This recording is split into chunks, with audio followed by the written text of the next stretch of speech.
ने अक्सर देखा होगा कि दो व्यक्ति एक ही किसी काम को करते हैं, एक सफल हो जाता है, एक असफल हो जाता है, जबकि उनके काम करने का जो कैपेसिटी होता है वो लगभग समान होता है। तो एक दुखी रहता है, एक सुखी रहता है।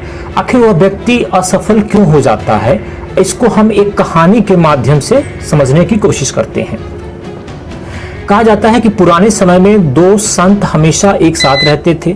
दोनों एक ही आश्रम में रहते थे। एक ज्यादा सुखी था और दूसरा दुखी था। तो जो ज्यादा सुखी था उसका नाम सुखी हो गया, जो दुखी था लोगों ने उसका नाम दुखी कर दिया।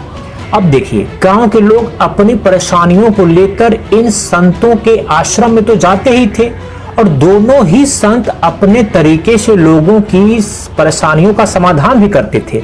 सुखी वाला जितने लोगों को समस्या का समाधान करता था वो भी संतुष्ट हो जाते थे और जो दुखी संत थे वो भी अपने हिसाब से समस्या का समाधान करते थे और लोगों का कल्याण हो जाता था।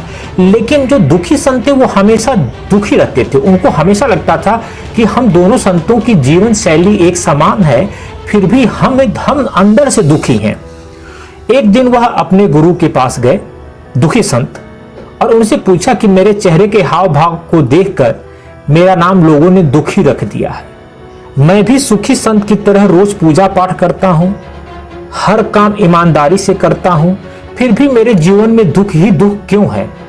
इस पर गुरुजी ने कहा कि तुम दोनों संतों के काम एक तरह हैं, लेकिन दोनों के सुख दुख के भाव अलग अलग हैं। सुखी संत का मन हमेशा शांत रहता है, वह संतोषी है, उसे खुद पर भरोसा है। ये ज्यादा महत्वपूर्ण है कि आदमी पर उसे खुद पर भरोसा है कि वह बड़ी से बड़ी परेशानियों को आसानी से दूर कर सकता है, इसलिए वो हमेशा सुखी रहता है।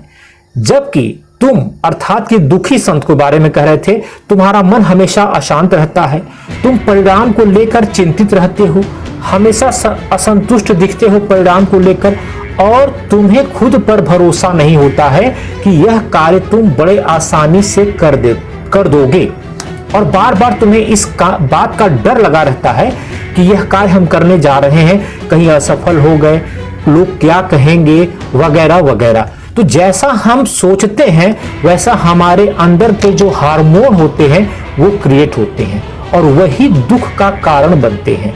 क्योंकि हम हमेशा परिणाम को लेकर डरते हैं। हमें परिणाम को लेकर नहीं डरना चाहिए, बल्कि हमें अपने ऊपर विश्वास रखना चाहिए कि इस कार्य को मैं भी बड़ी आसानी से कर लूंगा, इस परेशानी को मैं भी बड़ी आसानी से हल कर लूंगा। जब इस तरीके का आत्मविश्वास व्यक्ति के अंदर जगता है तो वह सुखी रहता है।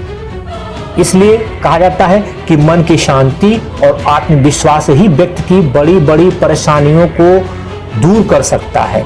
जिन लोगों का आत्मविश्वास कमजोर होता है वे हमेशा दुखी रहते हैं, और जिनका आत्मविश्वास कमजोर नहीं रहता है वे हमेशा सुखी रहते हैं।